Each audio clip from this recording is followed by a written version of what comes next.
Hi everyone, it's Kimber, the Study Abroad Specialist. In today's video, we're going to be talking about 3 of the main reasons your parents will say no to study abroad.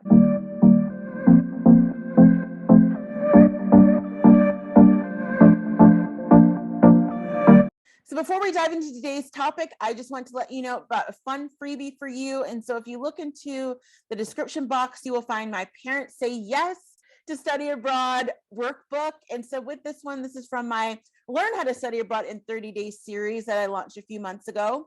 And it's going to be really helpful for you if you are in the category, which you likely are if you are watching this video, of being worried about your parents, your family saying no to study abroad. And I know that this can be really emotional topic for people because from a student perspective, you're trying to figure out why they are doing it. We're going to talk a little bit more about that today, but you want to have the conversation with them. And I think that a lot of times students don't really know how to have that conversation. So that's why I created the workbook. So what you're going to do is you can download it for absolutely free. It's linked below, and you are going to go through and basically by the end of the workbook, you would have planned out the conversation that you want to have with your parents because you want it to be productive. You want to make sure that you are not being defensive about it and that you are just trying to explain the case as well as possible. I know that a lot of students, when they decide they want to study abroad, they just go to their parents and say, hey, I want to do this. And they don't really put anything into context. And so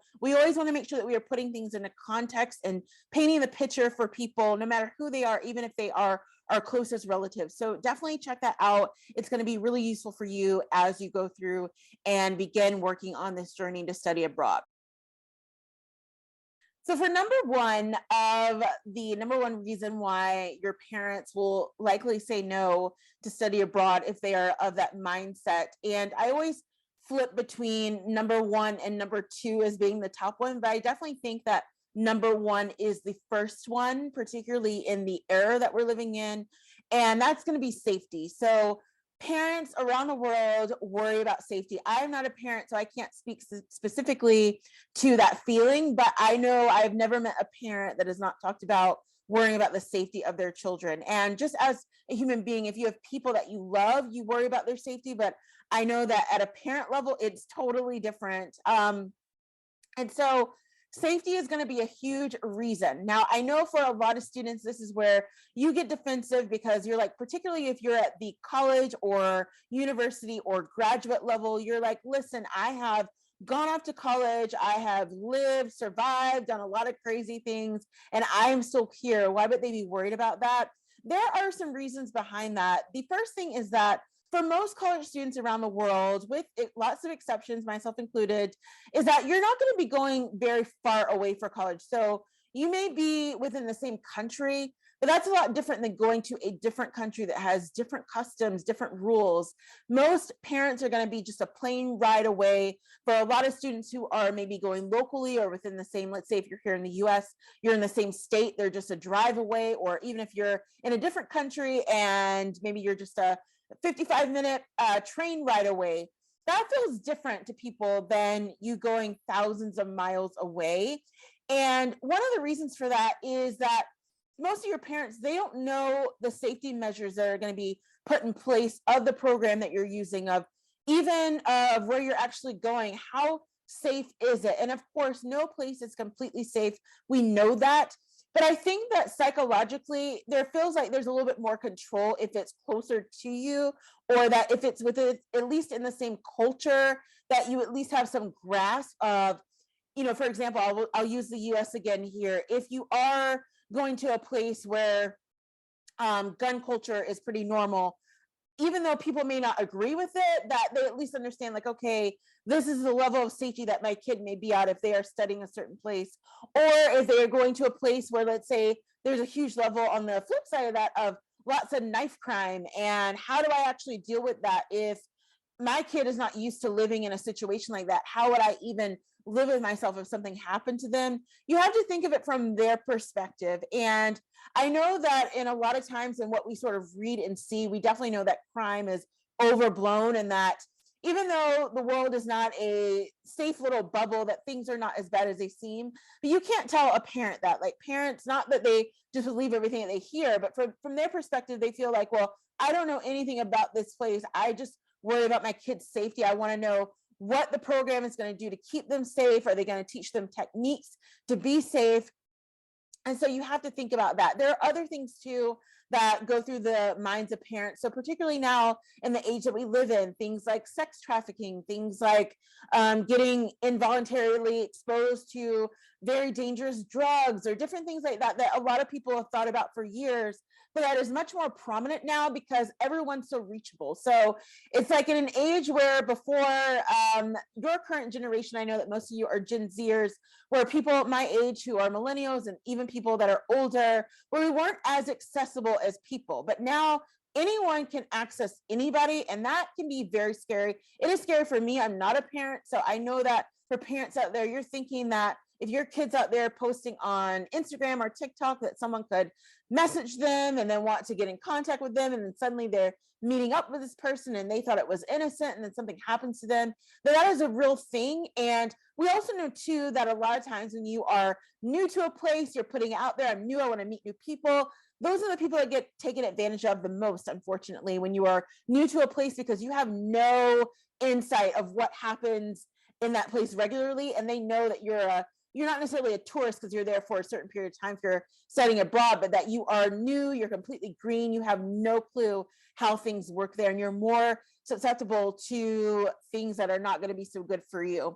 So these are things that parents are often thinking about. So I would just keep that in mind. And we talk about this in the workbook of how to go through and make sure that you have a plan to discuss your safety. And it's going to take some legwork on your end to make sure that you are informed about what your program does to ensure safety, some of the ways that you could even maybe on your own end, just keep yourself safe.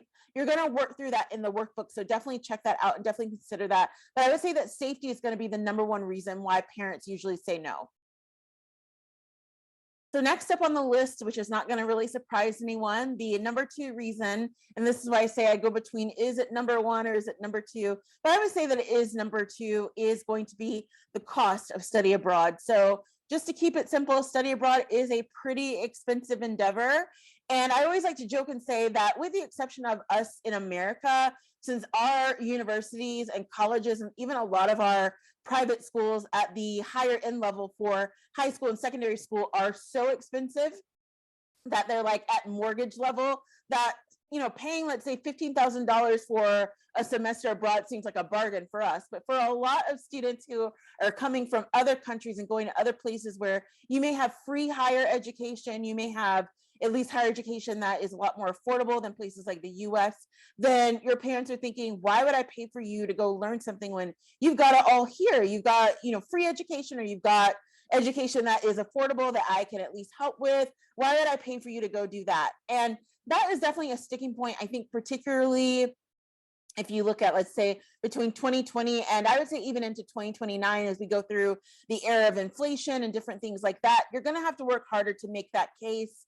It is still doable, even if your parents make lots of money and they have the resources. They're thinking, why do I need to spend this on you to do this? You're already in school. It's not necessary.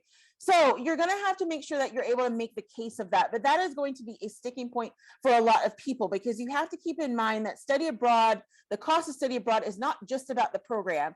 If you are lucky, it is all inclusive. For the most part, it is usually not. So that means that you are going to be asking your parents to potentially help you with finding a place to live while you're abroad. That can get very expensive. They may have to help you secure your own visa. You have to pay a fee for that if you are not able to get your program to do it for you. You're also going to need just your daily, weekly, monthly living expenses. And so that gets really expensive as you start thinking about exchange rates and all these different things that are going on in global markets. So you will want to just consider the fact that this is something that is going to be of top of mind of your parents if they are in the mindset to say no. Now, I like to say that if your parents are people who are going to say yes to everything, then this is probably not a video that is important to you. You're probably not even watching it anymore. But I'm talking to the people who you know that for one of these 3 points, at least your parents are going to have an issue with it. And you just have to know that cost is going to be right up there on the list with safety, because again, like I said, with the exception of people who are coming from the US where everything is already so expensive and, you know, that $15K seems like a bargain, like, yeah, let's go for it. if you are coming from a place that has free education or reduced education costs, you're going to have to make the case of why you need to spend this exorbitant amount of money to go study abroad. Because again, as I said, it's not just about the price tag on the program. You have to think about your flights of getting there and getting back home. You have to think about, are you going to have to pay any type of tax while you're there? There's all these different elements that are included in the cost of study abroad that a lot of times people don't really think about until they're in it. Also, too, if they are going to be helping you with any type of financial aid, securing any loans, they're going to have to think about that on their end. Do they want to take that on? Also, too, are they able to deduct it on their taxes? There's all these different things that people have to think about. And from a parent perspective, they're trying to consider, is it really worth it for them to do this, for you to do what you want to do, as opposed to, do you really need to do this? And so you're going to have to make that case. And again, in the workbook, we talk about some of the ways you can walk them through that. But just keep in mind that cost is definitely on top of mind for why parents say no to study abroad. Last but not least, for number 3, for the top 3 reasons why parents say no to study abroad, it is because they don't understand the overall vision. So we sort of touched on this in the last part where we were talking about, why do you need to go do this? You're already enrolled in a school, you're already doing well there. A lot of times parents just don't understand the overall vision of study abroad. So of course they may understand what it is, but they don't understand why it is important, why you would need to do something like this, why it's important to your career, why it's important to your future. So again, you're going to have to make that case, because I'm sure you do, if you are interested in study abroad, you have certain ideals of what you want to do while you're there. You have certain goals that you want to reach, and you feel that embarking on this journey will help you, but you're going to have to make that case to your parents. And I totally understand this. I think that even at the basic level of, let's say, college or university, this is why a lot of parents would prefer that their students just stay local, just so that they can keep an eye on them. But also too, because it's like, well, why do you need to, let's say if you're here in the US, go out of state and do that? You could do that here. Why do you need to go across the country to do that? You could do that here. It's not just about the fact that they are trying to monitor you, but they're also just thinking, what is going to be the quality of your life? What are you actually trying to accomplish? So are you going to make sure that you are on track to be studying? Is it going to put you behind? That's another thing that parents worry about in terms of, and you know how I feel if you've been watching any of my videos about the behind and on time. I think that that is a fantasy of, kind of graduating on time. There is no on time. Whenever you graduate, that's when you graduate, and then you move to the next step. But a lot of people, particularly in places like the US, have this idea of, if you're in college and university, it's 4 years. And then if you graduate grad school, it's 2 years. And for me, like, that's just fake. Like, I don't believe in that. I think that whenever it happens, and then you move to the next step. You were doing whatever you need to do, as long as you weren't kind of just goofing off somewhere. If you took time off to do an internship or whatever, and it just took you longer, then it just took you longer. Who cares? But in terms of the idea of that, if your parents are set in their ways of, this is going to put you behind, then maybe you can showcase how, no, I'm actually going to be receiving credits for my study abroad, and I'm going to be able to apply it to my degree. It's not going to put me behind. I'm still going to be graduating in 2027 or whenever that's going to be for you in the future. And you're at least able to showcase why it's going to be important. And in the workbook, we talk about being able to tie everything that you talk about to your parents to your overall goals. So not just your academic goals, but your career goals. You're starting to think about what that's going to look like for your career, and also making the case of how study abroad helps careers, because it definitely does. So how this is going to be able to enhance your career, how you're going to be able to use study abroad to further build your network, how it's going to be able to give you further credibility when you go to apply for future fellowships or apprenticeships or whatever. So you want to make sure that you are making that clear to them and showing them the overall vision, so that they're not just in their mind, when you say the word study abroad, thinking that you are just headed over for the next 5 months to want to go party and travel and just live off of their dime. That's what a lot of people see in their minds, and that's why they sort of turn off from it. But if you're able to help paint the picture, it could at least help to broaden the discussion that you're going to have with your parents, to help them see the value of study abroad. And so I hope this was helpful for you. I know that this conversation is never fun time. This is definitely something that a lot of the students that I work directly with always struggle with. They've gone through and done a lot of the research, and they figure out what they want to do, but then they're like, oh my goodness, this is like a huge roadblock, how do I get through it? And so I'm always happy to work with them and advise with them on how to do that. And again, it's not a guarantee. I always say that I can never guarantee you what your parents are going to say. You know them better than I do. But as I mentioned in the opener, I feel that a lot of times when you're having these conversations that there's not enough context provided with it. If you're just going to someone blindly and saying, hey, I want to do this thing, they have no sense of understanding how it fits into the grand plan. And by going through the workbook and by taking some of the advice from this video, I hope that it's going to be at least allow you to be able to have a better conversation. Even if you don't get the result that you want, you at least have had a better conversation than you would have had just going in blindly and saying, hey, I want to go study abroad. Here's what I want to do. Here's how much it costs. At least you're able to have a more smoother conversation with your parents, with your family. Now, I did want to point out as well that this particular workbook is from my Learn How to Study Abroad in 30 Days series. So if you have not checked that out, and particularly if you are just getting started on your study abroad planning journey, there's lots of great information in there. So I'm going to link that above in a card and also link it below so that you can check it out. It is a 30-day series. So there are 30 different videos that are related to that series that take you through everything that you're going to need to know to get started with study abroad. So definitely check that out. It's free here on YouTube. And I also release videos every Friday and sometimes on Wednesdays and Thursdays as well. So if you are new to the channel, definitely please subscribe and please check it out. And I always like to say, please share this content with other students in your network. A lot of times, if you are interested in study abroad, you probably have a friend that wants to do it too. So share this video with them. And thanks so much for watching, and I will see you on the next one.